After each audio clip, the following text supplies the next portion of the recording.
Dire team back. Dire team back.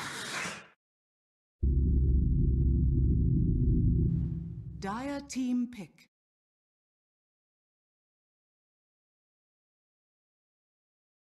What's up, guys? Welcome back to the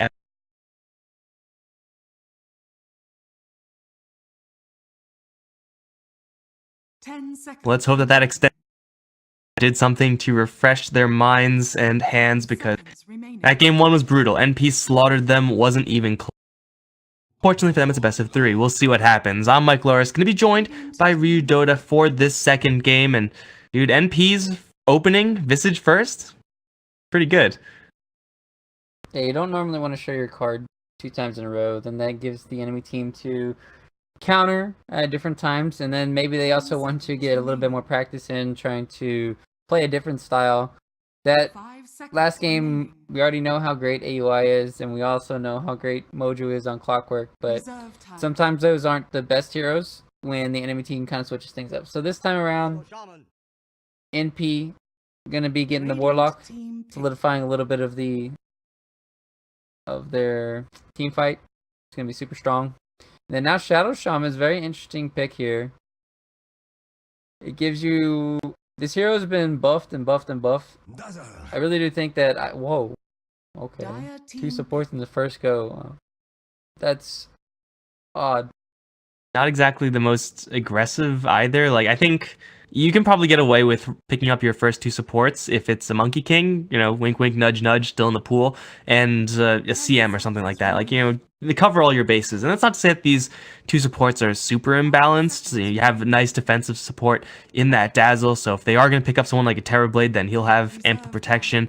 Shadow Shaman is maybe not quite as aggressive as a Treant or a Monkey King, but can still sometimes get into those positions at, you know, maybe a little bit of a later stage. Being able to push towers off of a support hero is something that you don't really get from that many supports that are picked up nowadays.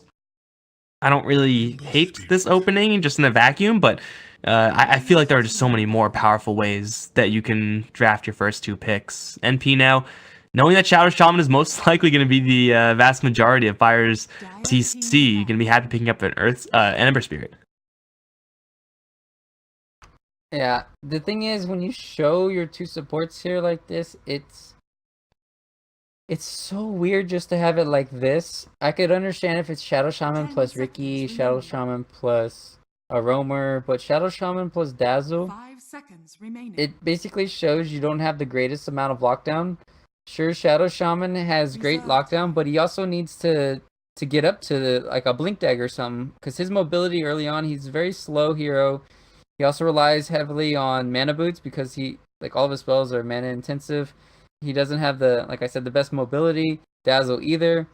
Shadow Shaman pressures towers really well and whatnot, but it doesn't really, like I said, doesn't really get kills until he has a Blink Dagger, or if they maybe like have a better initiator. So that's why Team MP kind of want this split pusher that can't be punished by the supports too often. So now Team NP gonna be banning out Spectre. I guess they're thinking the minus armor coming out, plus the push to towers. Then the spec haunt is gonna be coming in, and then FireDota. They don't want to give Team NP any chances to get a Roche lineup. 5 seconds remaining. Since they're on the dire side, Ursa helps solidify that very strong. And then Reserve time. I'll be surprised if Team NP leave in maybe Storm Spirit. Storm Spirit is a counter to Ember, and then FireDota, we saw the problem last time. They didn't have an initiator. So what better way to sure up your initiation by having a Storm Spirit? Also matches up really well with Ember at all stages of the game. They didn't really have a chance to get any sort of initiation going in the last game, but they also, in the very early stages, they couldn't really be proactive at all, just not joining up their 2 red-headed supports, and that just means that they're going to kind of just take all the beatings that NP have from their rotations without Fire offering any of their own. And because you said Shadow Shaman Dazzle don't really play off one another all that well, it does seem like that's a very similar situation might happen right now, where their supports just aren't able to make a lot of action, and therefore Fire's lanes are going to be really stagnant. I do feel like MP going for this mobile hero and this Ember Spirit, and then perhaps getting a little bit more of one of those aggressive 4-position roamers in the next stage will make it so that FireDota have to make rotations. And with these slow, kind of janky heroes, that's really gonna, put a tax on their TP scrolls, the amount of experience they can gain. And if you're not gaining experience as a Dazzle or Shadow Shaman, then what the hell are you doing with your life? FireDota are gonna grab a Legion Commander, really good hero to have with the Dazzle, so that combo is pretty sick. But still, I'm concerned that these supports in Fire are just not going to be able to do enough. If any lane goes awry, then it will stay bad. Yeah, and then also we got a lot of information from last game where you saw Fire, they picked up Terrorblade. Terrorblade synergizes super well with Dazzle because you get the Grave and the Sunder off.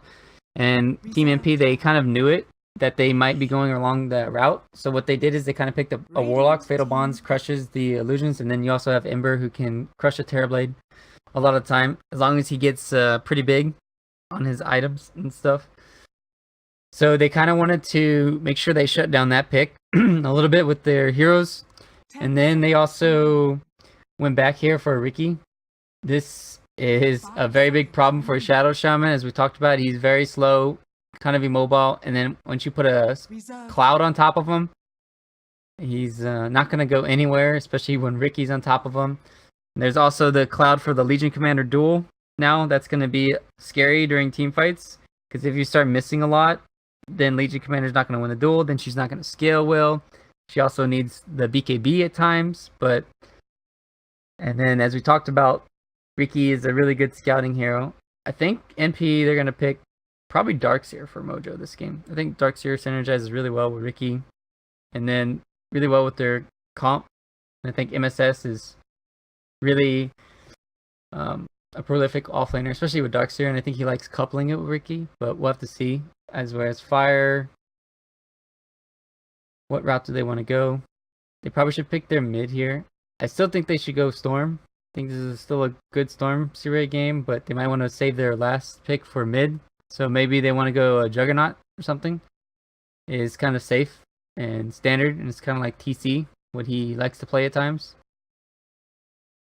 The hero that works really well off of the Shadow Shaman. If you're able to land Shackle or Hex, then even if you're going up against a Darkseer, you should be able to get the kill. Clinks, only a different way to go from Fire. This is actually going to give them quite a bit of power in their rotations. You're most likely not going to see the Clinks in the map once he hits a level 10 mark or something like that. Between Clinks roaming around, the Shadow Shaman as a support threat to push the towers, Fire will be able to keep NP, at least in theory, on their toes. It is the best they can hope for, really, going up against the Ricky as that scout, the Ember Spirit as, I guess you can call him a pseudo scout as well, given how mobile he is. He'd just be everywhere at once.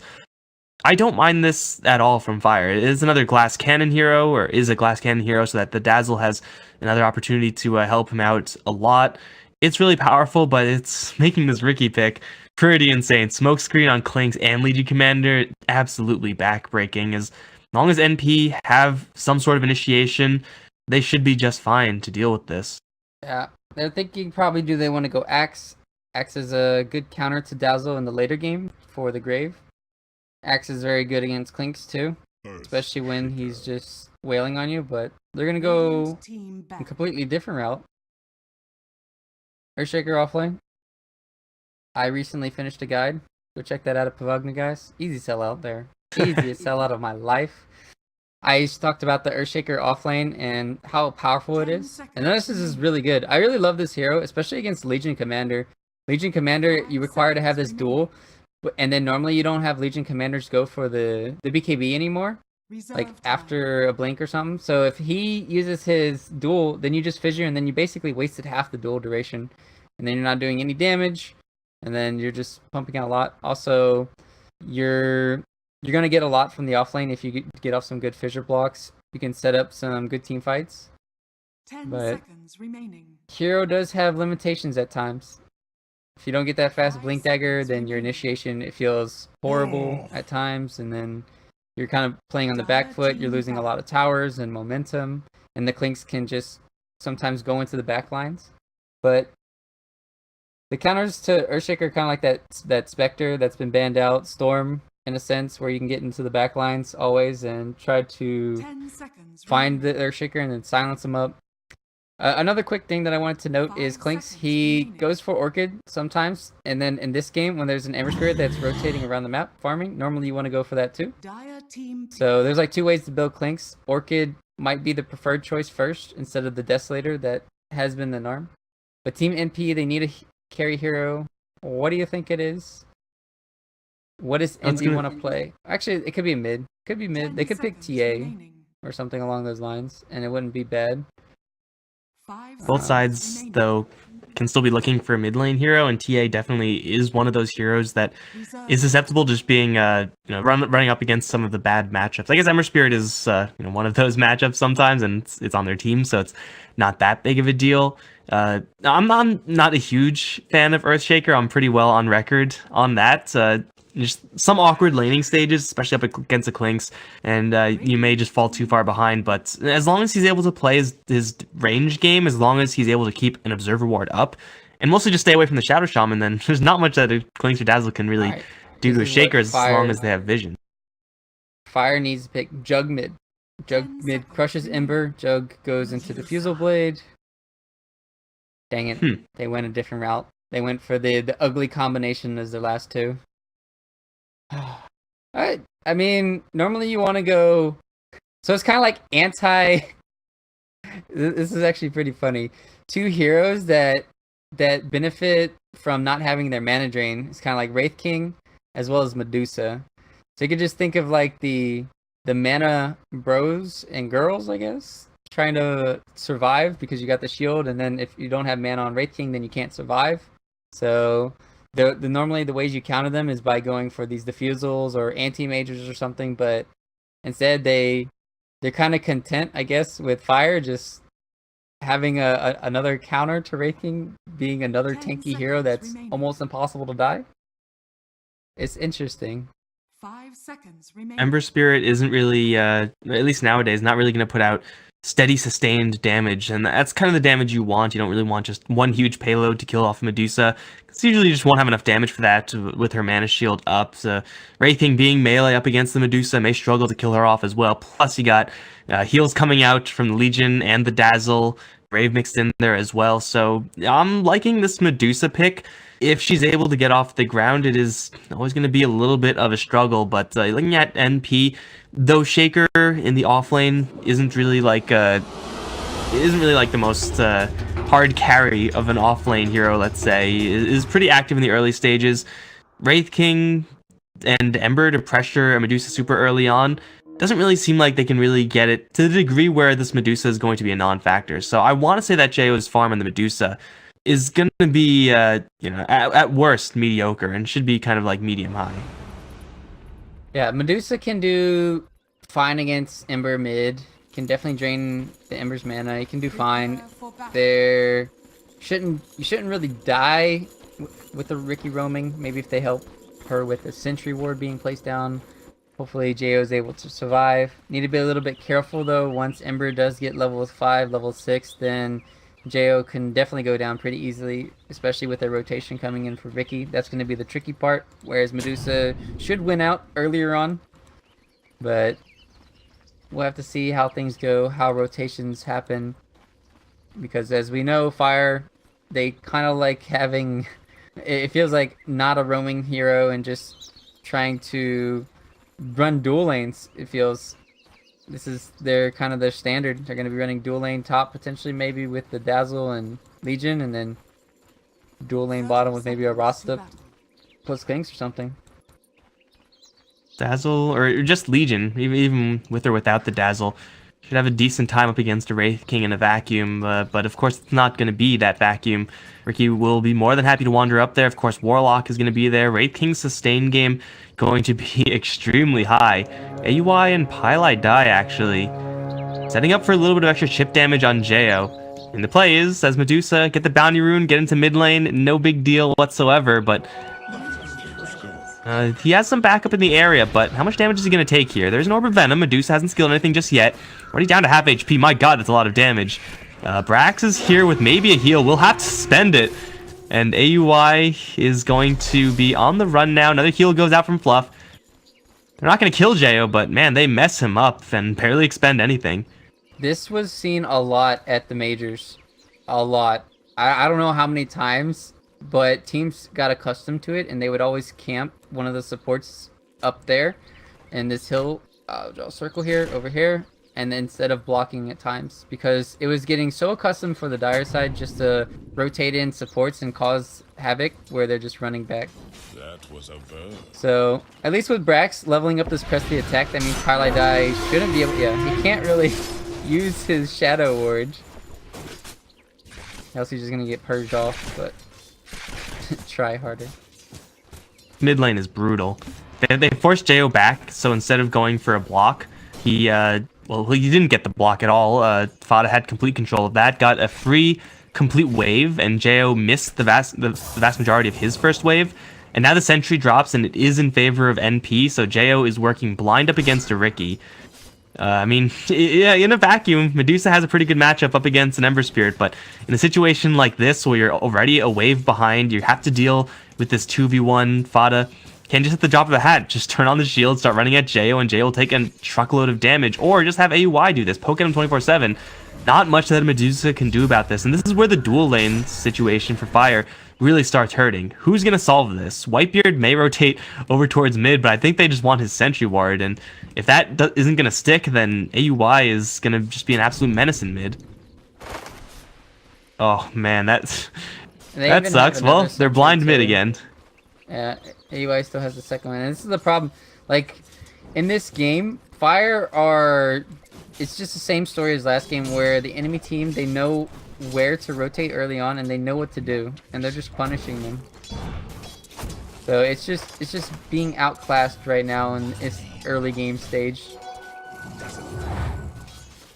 Well, outside of this mess of... Well, actually, they do have a sentry, and it's going to stick. Shackles will come in time, saving Jo from any additional damage, but they're just going to say, screw you, Shadow Shaman. Shield is still up, and Whitebeard has no magic damage to burn through it. He will slow roast, giving Fada the first blood. Tower shots will do quite a bit to the Ember, but he has a salve. Will get away, and he'll be just fine. And, well, in the midst of that, also AUI placed his sentry, got rid of the enemies, so there is one more sentry here for Whitebeard. If this one doesn't stick... Okay, it will. That could have just been it for the mid lane, like, completely done.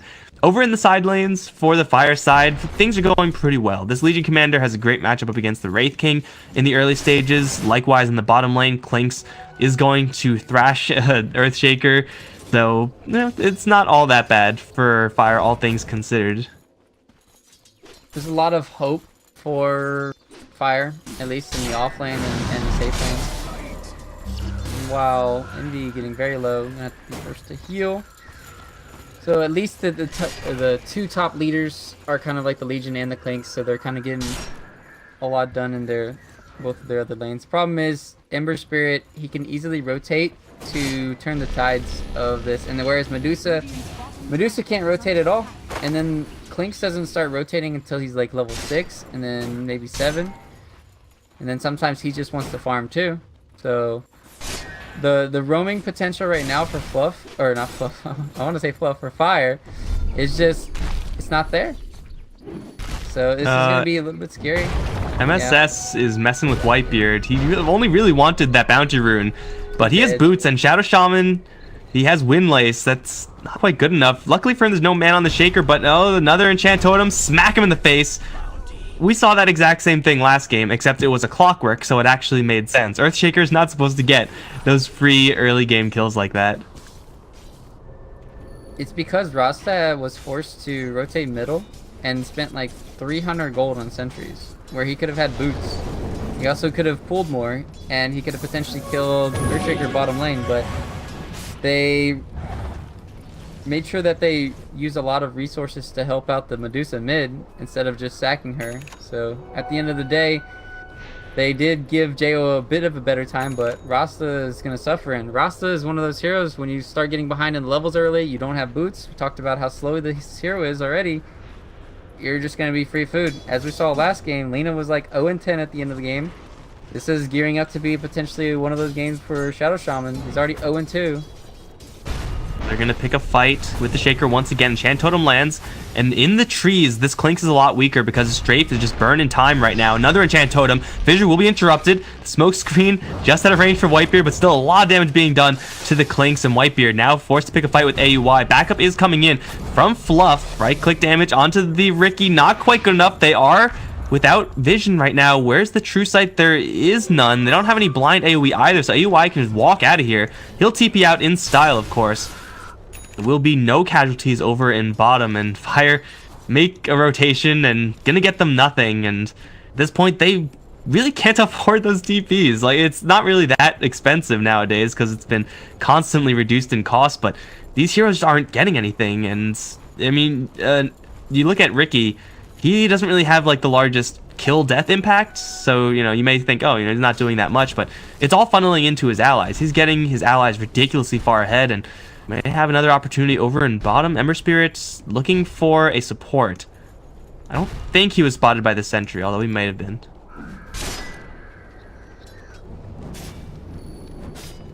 Ember just wasted a ton of time. Yeah.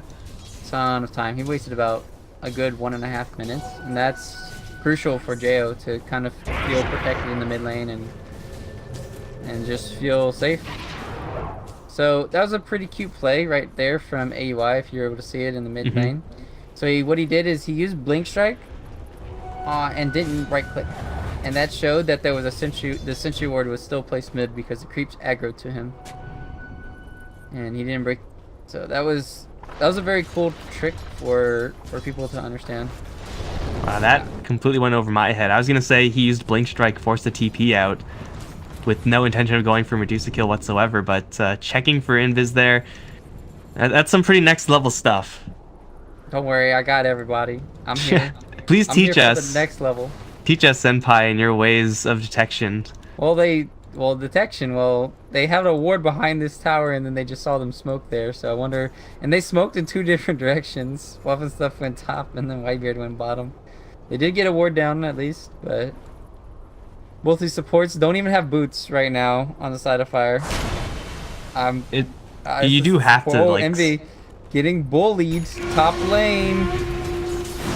Not level 6 just yet, is almost there, but with the Wraith Fire Blast, will drive Brax out.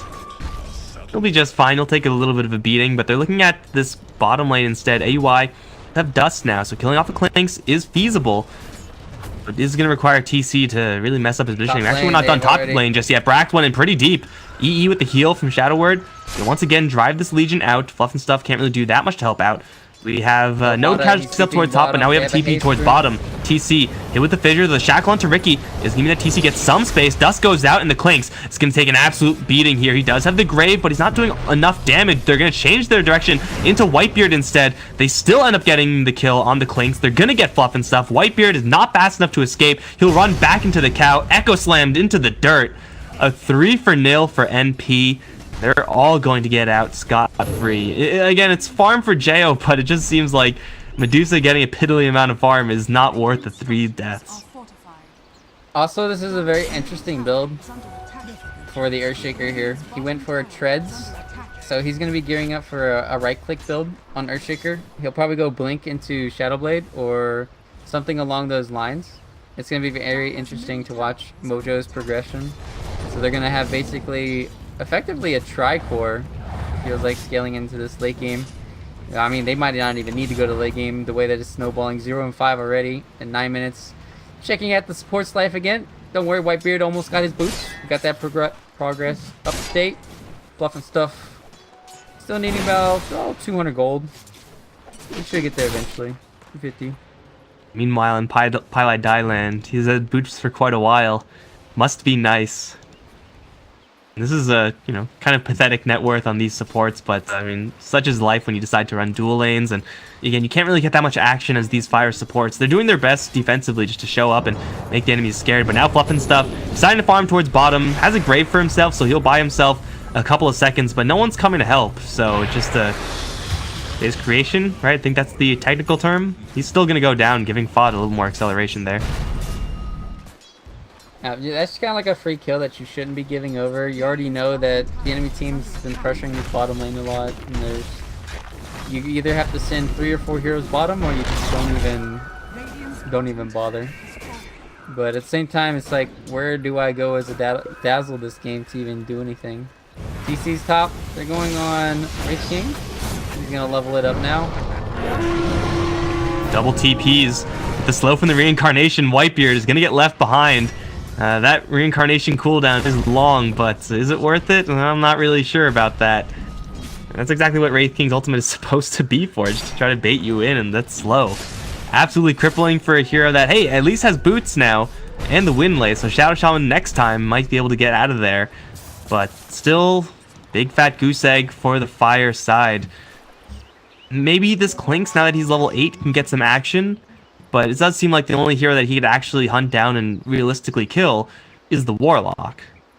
So far this game, in about the span of 4 or 5 minutes. Oh, Jo. Yeah. I'm going to have to cut you off because Jo is walled off and he's in some gravy. Well, he will get his ultimate off, but MSS still stuns him up a little bit. He'll take a courier. No, can't even get that. That's just brutal, man. So the thing I was going to say is that was going to be 3 kill participations for Ember in the first like 4 minutes, but it's actually, Ember's going to go down here, and this is why you kind of want to get rid of the ulti on Wraith King. You can still set up for him later on. So nice ward placement showing that. But back to the point is, Ember Spirit had set up 3 kills, and then he set up 4 kills, whereas the Deuces set up 0. You can just see the tempo controlling that Fada's had on this game, and how much pressure they've applied. They've gotten the bot tower because of the Ember Spirit, and they've also gotten 3 successful ganks and kills because of Fada. So and that's why he's hovering on the most on the net worth right now. He's about 2k up on the Medusa. Medusa can't even like rotate or anything, it feels. And then she just dies there too, to the rotations of Ember, as well as the MSS Earthshaker. This game is just looking a little bit too gruesome, but they did finally get a kill on the board. They brought down Envy. He still doesn't have the ulti to work with, so I wonder if they can still kill him again here. Oh, they set a track for bottom. They're gonna have to go pretty deep. Fluff and stuff.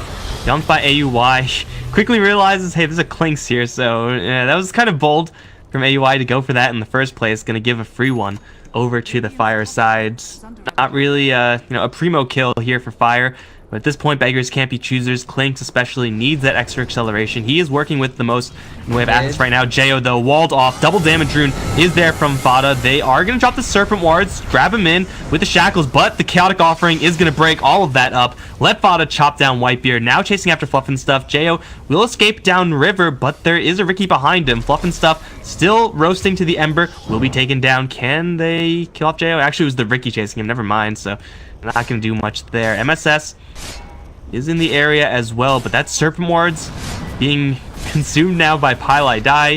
His tower should be falling as well. I mean, they have Shadow Shaman Serpent Wards, and if you're not casting Serpent Wards to take a tower, really in a game where even you're at parity or even ahead, then you're feeling pretty bad about that. That Serpent Ward did very, very little, and Whitebeard, he can do nothing to stop this. He actually has to be very careful right now because there's still AY wandering about. He'll spot another target in Whitebeard. Pilot Die right around the corner. This Warlock isn't incredibly useful right now. Ricky will go ulti form, do a lot of damage to Fluff actually. Now gonna jump out with the help of Fada to crush Fluff. Whitebeard's gonna shackle. That's not gonna last long. Giving Fada a double. AUY off to the side is not gonna get dusted anymore. It wears off.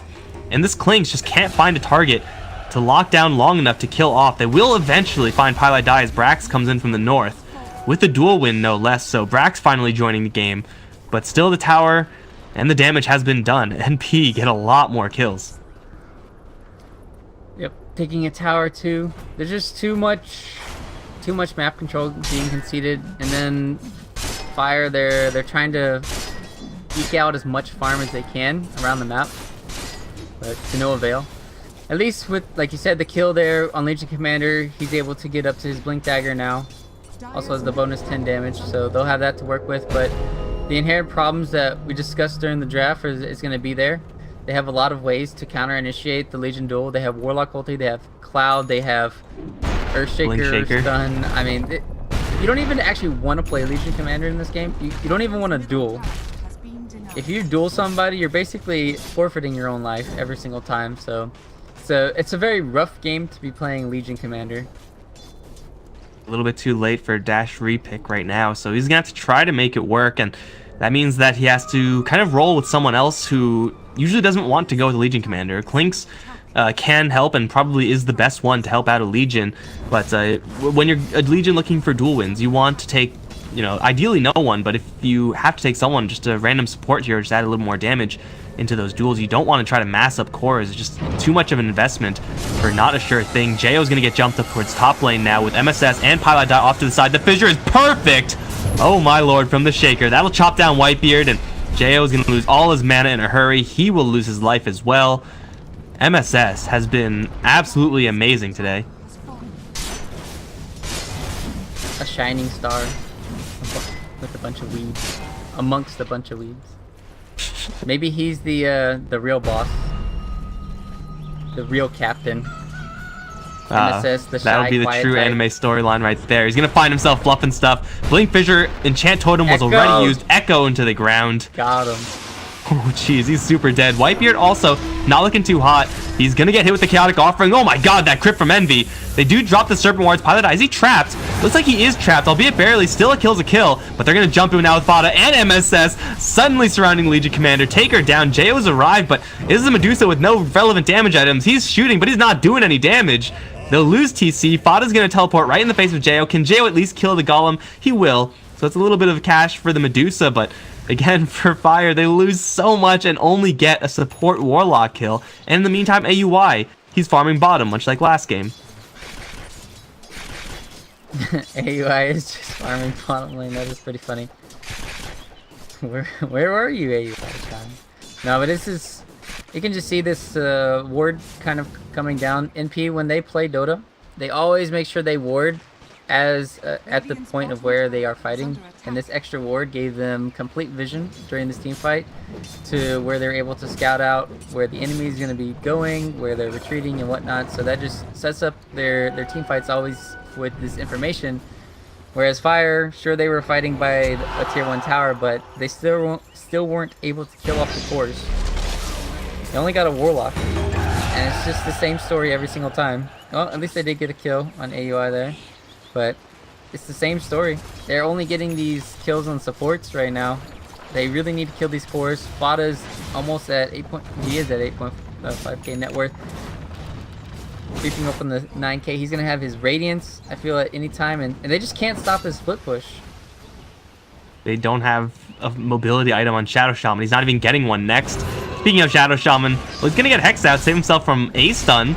That was actually pretty nice. It's not going to help him at all, of course. Fada, he has another Invis rune. I don't know how he keeps finding these things, but he's going to leash down the Medusa.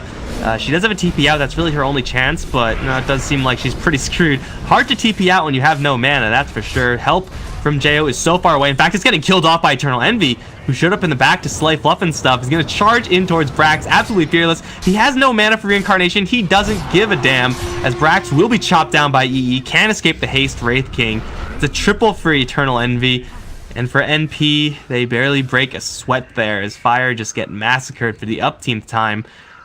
Radiance, Ember Spirit, I don't even know the last time I've seen this build. He just go travels Radiance, but I mean, you're so far ahead, he can actually get whatever item he wants. I want to see that Battle Fury build again. It's been a while. Yeah, Battle Fury would be nice. So you can have rapiers, but EE's not playing it, so there's no way that they can throw. I think TC though. Maybe. Radiance is a pretty good item here, especially this game. Extra mischance. Spada's playing super greedy for the tower. Could have gotten dueled, but hey man, you gotta maximize your efficiency. Yep, efficiency definitely. He's MO. That's Relic for the Ember Spirit. That evasion, or mischance rather, will absolutely dumpster fire. They are all pretty much physical right clickers, and as far as affording some way of mitigating that mischance, not gonna happen for a very long time. So good luck hitting things anymore. And we can already see they're suffering from severe lack of damage. Missing a single right click, that is something that they cannot afford at this stage. Also, Eternal Envy has a Solar Crest, so double trouble from the evasion standpoint. Ember actually has his completed Radiance, and he's going to look to christen it all over Fluff and Stuff's skull. Fluff and Stuff is wandering around, trying to hide, but there's an Observer Ward spotting his every move. And now Fada's gonna see him for sure. TP with the Grave. Maybe Brax is gonna come in. They're trying to bait Fada in a little bit more, but Fada just to get near Fluff and stuff for like half a second, or just Sleight of Fist him to get the kill. Whitebeard is arriving with the duel. They do land the Serpent Wards. Does he have a jump out? He doesn't, but he's just fighting back. He's gonna slaughter the Shadow Shaman, actually. Fada is just not taking damage. Where's the rest of NP? Is Fada the only one on MP? I think so. He's gonna get a triple on TB right underneath JO. He will go down. That was so close to being the most baller play of all time. He pretty much just killed all of Fire by himself. Actually, no, Clinks died top. Something happened there. Just another day in the office for NP. Easy work. No sweat, 1v3. Yeah, top lane, the Earthshaker. So Clinks had set up a kill trying to go on the Ricky, something along those lines, and then Earthshaker came in and then completely owned him. Nailed him. But yeah, bottom lane, that was just fun to watch. How do you do a 1v3? Well, you just have Radiance and you have Fada. Step 1, be Fada. Step 2, don't be not Fada. That's it, man. That's all you gotta do. It's not even like he has a lot of armor or anything like that. It's just the fact that Legion Commander, well, 30 damage stolen is actually not unreasonable for this stage in the game, but Serpent Wards, the fact that Duel Shackle used to not chain stun perfectly. That's close. Yeah, almost getting hit there by the Wraithfire. Still, all the tier 1s are down. Eternal Envy, much like in last game. This is pretty much just like a rerun of last game. Gonna go straight into the Roche Pit. This time he'll have some help with MSS, and we once again have a situation where Fire, they kind of have to make a play. They have to try to catch MP off guard, but they don't have the tools right now. They will smoke into a really aggressive position, which is something that MP may not expect, but the Chaotic Offering is still a threat, and unless the duel goes towards Pylai Die, they're gonna have to deal with that Golem, and if you do duel Pylai Die, then what the hell are you gonna use to kill Fada? You need something on that Ember, and Duel's your best bet at it. Fluff and Stuff gonna show himself to Pylai Die off to the north. TC as well. They're going to jump in Duel onto the Warlock, take him down without any resistance, but Whitebeard slaughtered in the back, and now the chains onto the Dazzle, forced to Grave himself. He's essentially out of the fight. That means they can focus onto TC. Blink 4 from SS, gonna stun up the Clinks, and with an Echo Slam, they'll burst them down. That's gonna be a 1 for 3. The fact that Fire got that initiation off, it looked like it was almost the best case scenario for them, but at the end of the day, it is still gonna be NP with a resounding victory, and Aegis still in the hands of Fada. You could see that Fire have the right ideas to approach team fights where they know they have to go on the back lines and kill Warlock or Earthshaker. You know, Brax should be dead here potentially. Yeah. So you can just see just how well Fire understands, but they don't really pick themselves into a great position. Like, they don't have any heroes to scout besides the Clinks, and then you also have, well, this is gonna be funny to watch if they want to go 1v5 EE top, but no, it didn't happen. And then they try to go on the back lines, but they don't, like we talked about, they just don't have the proper initiation. You saw that Legion can go in there and duel, but oh no, Fluff. Yeah. Not like this. Wraithfire Blast. What damage over time effect is going to kill off Fluff and Stuff? It's like Fada will claim another one. 7 to 31. This tower is forfeit. There is a Chaotic Offering in the back pocket of NP. It doesn't seem like they really need the Warlock to do that. Warlock at this point is like a distraction hero, right? Just go for the Warlock because you're scared of the Chaotic Offering, but then get baited because you shouldn't have gone for the Warlock. You should have gone for someone else. This tower is... Fire need 2 like initiators in this game, or ways to disengage, I want to say, because the way that they take a fight is if they kill off the Earthshaker and the Warlock ulti doesn't get off, or they somehow disable the Earthshaker, kill off the Warlock, and they get them. But because this game is so out of hand, there's just so many other variables that are in play. Dire Courier has been killed. UI ends up losing the Courier, is going to turn around and purge the Clinks. That's why the Courier was out there in the first place, to get that Ricky, that Diffusal Blade. But in the meantime, more relevant things are happening up towards top lane as Jo does have a Hurricane Pike. That's not going to help him there because it's an Ember Spirit, and they actually have found Eternal Envy. They need to kill him off once before the backup arrives. Not going to happen. Smokescreen in the back line is going to hit onto 3 heroes. That should kill off Fluff, and it will. Now the Chaotic Offering is going to drop. TC and Whitebeard are going to separate. Whitebeard running up to the north. Don't know if I like his chances, as TC will get slaughtered by Fada, who's going to go in deep for Brax. He has no mana, actually, but he does have some backup. Shaker coming out of nowhere. Chains, still not enough mana for it. Echo Slam will do some damage. Need a little more mana for the chains. Just outside the fountain. Brax will purge him off, and he will survive. Not diving the fountain. Come on, guys. They're going to, go past the tier 2. That's still up. And get a 4-0. So it's still pretty good for NP. It's above average. 7 to 35, 25 minutes in. We got 10 more kills right now going on for NP in the actual time. Not bad, not bad. Chances I guess NP don't really push structures. NP aren't really good at killing towers, so I guess Fire have that going for them, but they're really good at killing JOs. They've practiced a lot in this game, and well, JO this time will get over the fissure. Fada still not fully confident going in, so JO will survive, but he's farming under his tier 3. He shouldn't be in those situations where he's struggling to survive. He has very low HP, but I mean, they don't really care. They know that NP, if they see anyone presenting themselves off the map, they are a target, a very easy target at that. It's kind of interesting the way that Fire kind of picked themselves into a corner where they still didn't have an answer to the split push this game of the Ember Spirit. They thought maybe they could catch him out with Legion and Clinks or something, but that was very wishful thinking, and pretty much Fada just took over this game from 5 minutes and never looked back. And then now they're in this position where EE man's so up on JO, straight blinks into the base.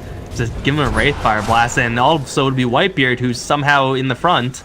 He'll get picked off instead.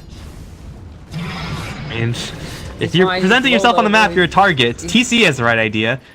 He's level This is how you 9. stay alive. He respawn fast. He's fine. Just food. Make him stronger so that when you kill them, you're gonna need to get money back. They called investing. All calculated. Oh man, Fada's gonna drop Fluff and Stuff almost 100-0 with that small jump in. JO's gonna deploy his ultimate. That's one of Fire's biggest defensive tools, that Stone Gaze. And now NP know they are just fine to go in if they want to, but they'll instead decide to call it quits and retreat. NP, they have the run of the map right now. They really don't have much to fear. What is working out right well now on Fire? Earthshaker. That's why they have to kind of go back. That's the problem when you run this Earthshaker or strength treads, or just power treads in general. You just lack a lot of mana. Nobody on the Dire set has arcane boots besides Firelight Die. He just picked them up, so you can't even fault me for saying they don't have any arcane boots. So they suffer from mana issues at sometimes, especially with this Earthshaker, but it does allow you to right click a lot faster, and for more, it gives you more right click potential during the team fights. But at the end of the day, it causes you to need more arcane boots or need more shrine usage. Meanwhile, Envy, Hunting, Invisible. Like the 5th Invis rune for NP. It's starting to get ridiculous. They'll find JO this time without Legion Commander right next to her to press the attack off, and now JO caught in the chains. They'll take down Whitebeard first just because. That's going to be a free 2 for MSS. Blinking into the base. Again, they don't give a damn. They're going to go in all the way. Smoke screen underneath the tier 4s. And it should be Radiance. Yeah, Radiance to get it. Wraithfire Blast missed, unfortunately, for Envy. Tried to snag that one. JO forced to buy out, but oh man, Envy wants to pick the fight underneath the tier 4s. Come at me, bro. He has Plate Mail, he has Armlet, he has Solar Crest. Physical damage, not the way you would want to kill the Wraith King, but it's not like Fire have much of an alternative here. He'll walk out, easy peasy, still with that double life. Like, they're casually going into the Ancient and killing heroes, and Fire are not getting anything in response. Yeah, this is just like brutal to watch. I mean, this is just like picking on a little kid when you're a grown-up. Even a baby stealing candy from it. I don't even know how else to describe it. It's just, they're just not breaking right now, Fire. I do commend their spirit for at least not tapping out, but they're confined to their side of the map. They're confined to their in their base, and as you saw, if JO just goes outside the base, farms one creep. Oh, MSS. Echo Slam. Oh, jeez. Clinks lost legitimately half his HP from one enchant totem hit. Oh, and Fada's gonna blink over Fluff, just I thought he was gonna let him live because, you know, he suddenly grew a conscious, but I guess not. He's gonna kill off Fluff and stuff for the 12th time. Gonna go down this Dazzle. Like, I don't know if this is a game that NP are gonna win by pushing. I think this is a demoralization into a GG game. That's the funny part. You just go into their fountain and you don't even go for barracks. That's what they're gonna do. Just wait. They'll get one barracks and then they're just gonna corral them all into the fountain. Going to land a fissure. Force Staff Jo back in a little bit closer to Eternal Envy. He still has that pike to get a little bit of distance away. In the meantime, Ember Spirit distracting the back lines. Is AY gonna jump in? Stealth Assassin living up to his name. They'll kill off Fluff and Whitebeard soon after. JO's ultimate is gonna go off. Whitebeard's still alive. No, gets punched by a golem. That feels pretty bad. Eternal Envy now back in. Onto the Medusa. Fada still in the mix in the middle. Brack's gonna jump in, try to go for a duel, but ends up giving Pylai Die damage. Carry Warlock incoming. And still Fire remain in this game. 27k deficit. Well, momentum, map control, any conceivable metric you could possibly think of, it's in favor of NP. Where is Jo going? Sliding all around. But it doesn't matter. GG has been called, and 7-45. NP definitely showing us that they do have the stuff. That was a really weird last pick.